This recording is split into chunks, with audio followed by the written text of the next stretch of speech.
When I was younger, I was told I was frigid for saying no. And when I was older, I was told I was a slut for saying yes.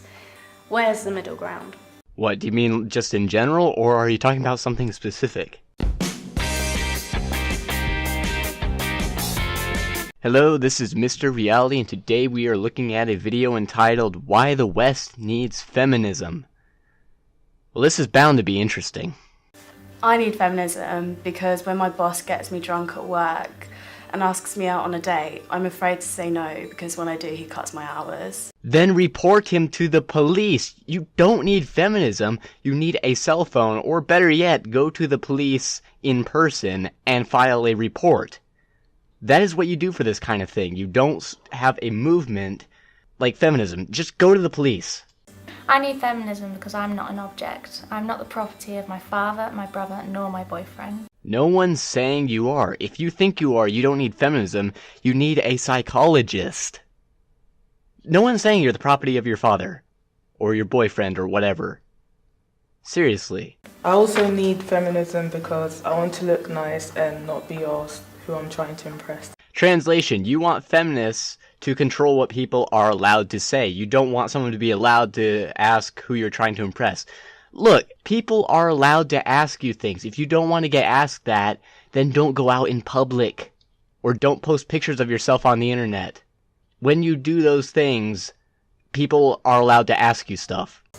When talking about being sexually assaulted, I was told it wasn't assault because I wasn't bruised. Okay, one, I'm not going to take your word for that actually happened. And two, did you file a police report? I need feminism because every insult I've had has derived directly from misogyny. There is no possible way that you can know that unless you've been insulted maybe once or twice and everyone has told you that immediately afterward. You can't know why people are insulting you unless they specifically tell you. Whether I am expressing my emotions, baking, buying a cocktail at the bar, showing an interest in fashion, hairdressing or beauty, if I'm having sex with a woman and I'm penetrated in any way, society will marginalise me and condemn me, and that's because these are things that women, not men, are expected to do. And our society at large hates women. Society hates women, just absolutely hates them. That's why society allows them to speak up and talk about stuff and claim that society hates them and allows a woman to run for president because society hates women. Are you kidding me? Men, how can you expect to escape the consequences of misogyny if you refuse to believe it's real? Hang on, I never said misogyny wasn't real. I'm just saying most people aren't misogynistic. You're probably not going to run into one very regularly. Also, you're a very androgynous person. I mean, seriously, are you a man or a woman?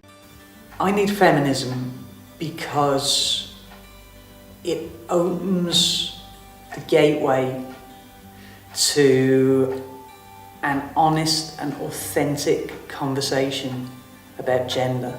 Oh, you've got to be kidding me. You seriously think that feminism opens a gateway to honest and authentic conversation? Wow. Feminists try to shut down honest and authentic conversation. They perpetuate lies. They are allergic to honest conversation. You don't need feminism.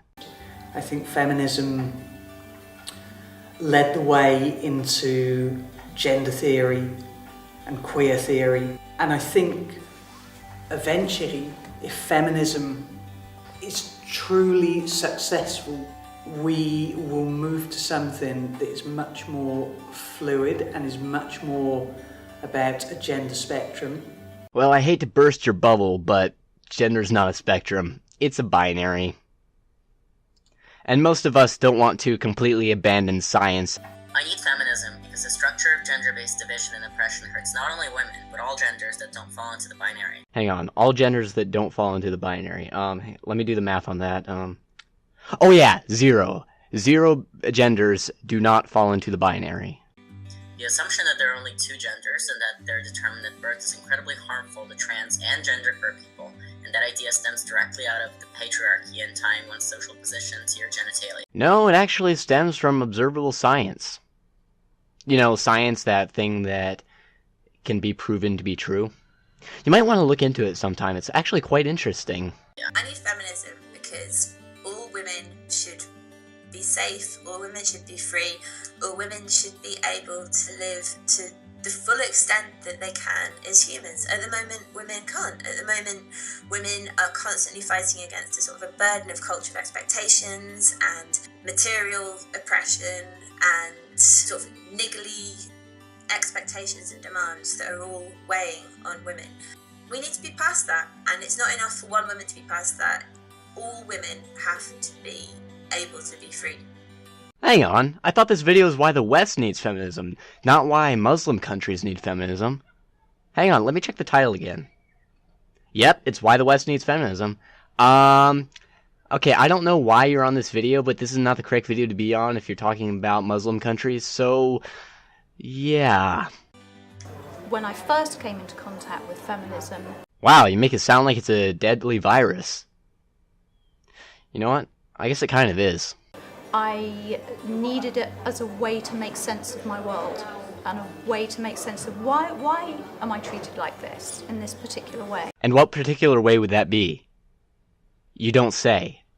I mean, is it a negative way? Is it a positive way? You're not being specific enough. I mean, I would love to make a rebuttal to your points, but so far, this video hasn't really made any. I need feminism because I worry about having a boy. Like, I worry about bringing up a boy and, like, bringing up a man that is responsible and, like, respectful of women. And honestly, it still scares me. And I think until we live in a society where that's not an issue, then I think I will always need feminism. So you're saying you need feminism because you are completely incapable of teaching a supposed son that you might have to be respectful of women. Tell me again how feminism is supposed to be about empowering women. Oh, okay, now we get to the point that the video is titled after. Well, this should be interesting. You know, there are people who will say, well, you've got the vote and you can own property and you're not, you're no longer a chattel of your father/husband. And you've yet to prove that women ever were. So, what are you complaining about? For those things, that is a very baseline view of what it means to be a free human engaged in democracy and living in the world. To just, not be property, be able to own property and be able to vote. I don't feel like that's really everything. Well, that's because what you mentioned was not everything. You left out a lot of the things. And if you could show me a right that men have that women don't, then you might have a point as to why we need feminism. But the fact is you can't, and I can show you some rights that women have that men don't. For instance, women get shorter prison sentences for the exact same crime. Women are more likely to be hired than a man, even if they're less qualified. Need I go on? A lot of the sexism that I've experienced has kind of been related to racism. I've had men hit on me when they've been like, oh, have you ever fucked a white guy? And I'm like, why do you think you can talk to me like that? And it's none of your business. Hold on. Men hit on you, therefore racism. Do you know what racism is? The fact that they are hitting on you proves that they're not being racist. Seriously. And why do you have that stereotype? A lot of exoticism, I guess. When I get anyone who's flirting with me and stuff, they're always like, oh, where are you from? You look so exotic. Oh, let me guess. People love that game where, and it is such a game to them. They're like, wait, don't tell me. I know. It's no, you don't. You've never met me before. You have no idea where I'm from. And so that's why we need feminism in the West? Because people want to try to guess where you're from? Give me a break. A lot of people are like, oh, shouldn't you take that as compliment and stuff? No, I don't really take it as a compliment because it happens so frequently, and I know a white person doesn't like nobody's ever like, oh, your skin is so milky white, where are you from? So exotic. You literally just said that you don't take it as a compliment, and then gave a reason why you should take it as a compliment. Obviously it would happen to any person of colour, but I feel because I'm a woman of colour, it happens to me more because people think they can just like speak to me like that. Like I'm not important enough for them to like have any respect within like a dialogue or within a conversation. Nope. It's because guys traditionally have to make the first move when trying to start a relationship. And surprise, surprise, flirting is a big part of that. The argument that people might have is like, well, you know, it's still way better than whatever country you want to name. Women's work not being valued matters wherever that happens. Yeah, you want to provide some sort of citation for women's work not being valued? 'Cause I'm not willing to accept that statement without some proof. A lot of people actually in my family talk a lot about, because I immigrated from Russia, and people there have a little bit of a different perspective on feminism. Different from who? You or me? A lot of people tell me that, like, why are you focusing so much on, like, American feminism, the plight of women in America and Western countries, like, where you live, because so many things have already been achieved, so many strides have already been made. What problems do women even face in America when in places like the Middle East are getting bombed and imprisoned for speaking out? You know, you're making a really good case for why feminism is not needed in the Western world. So people really like to compare struggles of other women in the world, other hypothetical women in the world, to the struggles of the people that live close to us and the people that are actually relevant to our lives. And I feel like that's kind of a distracting tactic. Yeah, because who cares about those women in the Middle East that are getting killed? I got catcalled, that's so much more important. Because those people don't really care about those women. Like, the people who bring up female genital mutilation are not doing anything to stop it. The people that bring up women being imprisoned for speaking out and being politically active aren't going to go there and speak out and be politically active on behalf of these women. We're not the ones claiming to be activists for women's rights. That's what feminists claim to be. Feminists claim to be for women's rights, so they should be the ones doing that, and we're saying, well, you're not doing that. That is what we are saying. They're just trying to shut me up to say, like, oh, some people in the world have it worse, therefore you have no reason to be talking about what's happening here. No, we're trying to get you to realize that you're hypocrites. But all women's struggles are important, and all women's struggles deserve to be addressed and deserve to be heard, and just because something that's worse is happening to somebody else in the world doesn't mean that it's not important to address all of those things. I agree. Manspreading is every bit as important as women being killed in the Middle East. There is a wage gap because the work that women do is not valued. And the really interesting thing about the wage gap is the kinds of jobs that women tend to do are underpaid jobs. And you'll see, as a sector becomes male-dominated, the work becomes more valued. And as a sector becomes female-dominated, the work becomes less valued. The wage gap is simply the average earnings of men and women working full-time. It does not count for different job positions, hours worked, or different jobs. It has nothing to do with the same job. It has nothing to do with discrimination. Enough said. I feel like a lot of the kinds of issues that are being faced by women around the world, like war, like rape, like sexual trafficking, like those kinds of issues can be addressed with really intense efforts over long periods of time.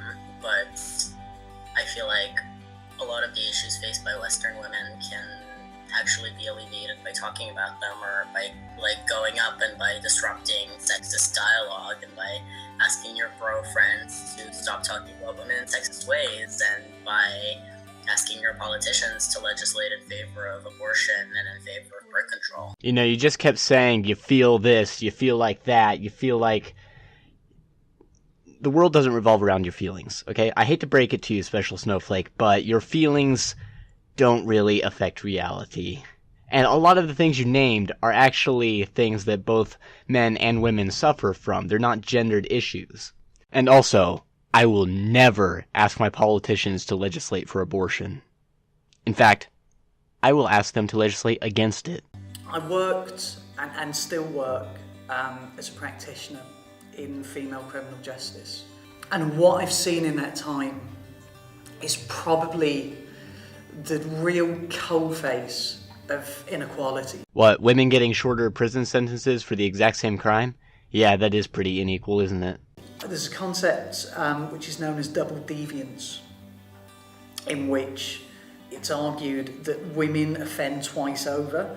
So they offend against the constitutional law, but then they also offend against the expectations of their gender. And I think we can see examples of that. I mean, big sort of media covered examples such as Myra Hindley and Ian Brady.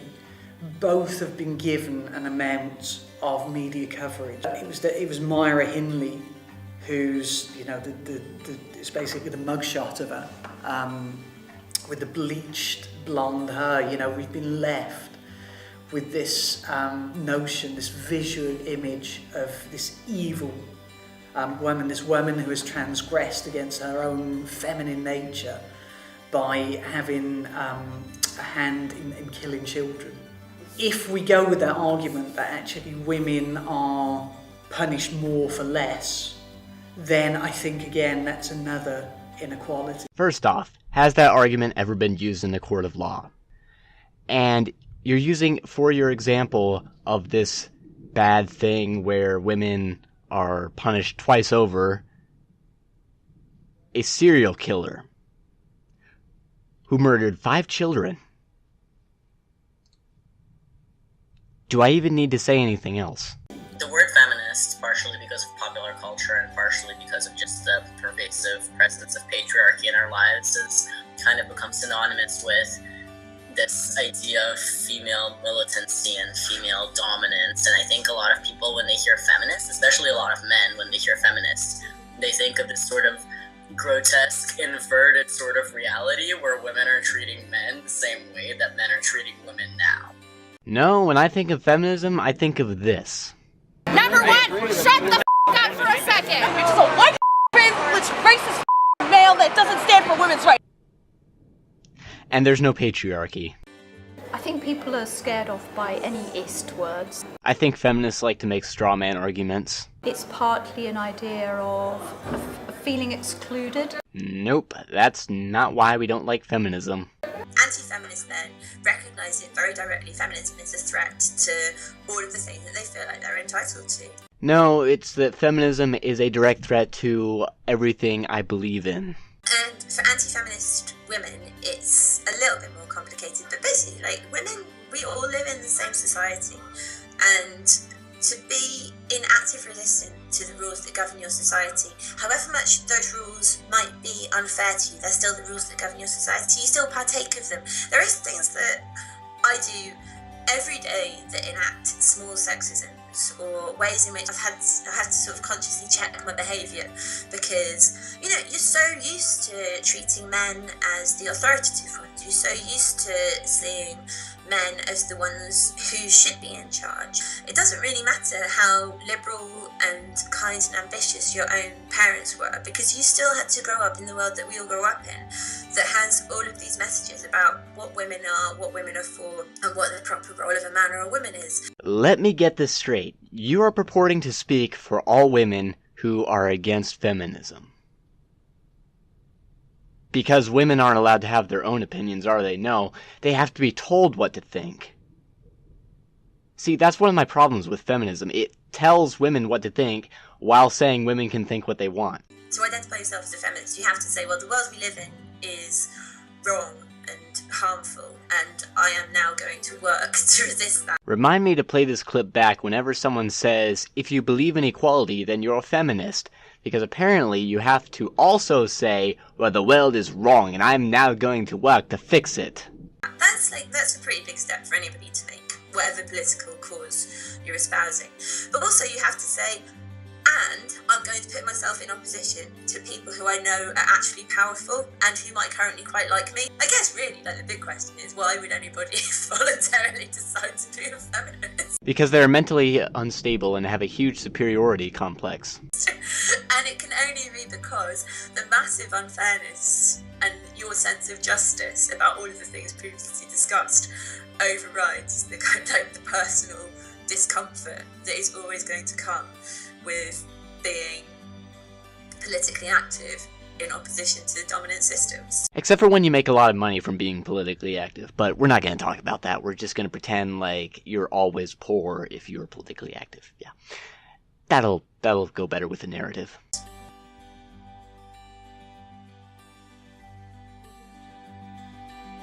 Whoa, what's going on? Could you not do that? You're freaking me out.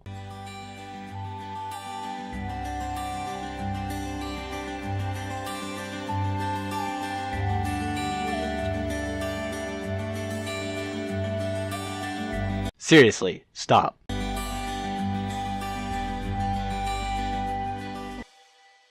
And there the video ends. I think the one thing that we can take away from this whole thing is that feminism most certainly is not needed in the West. Before I end the video, I want to give a special shout out to John Smith for suggesting this video to me. Have yourself a glass of bleach on me, mate.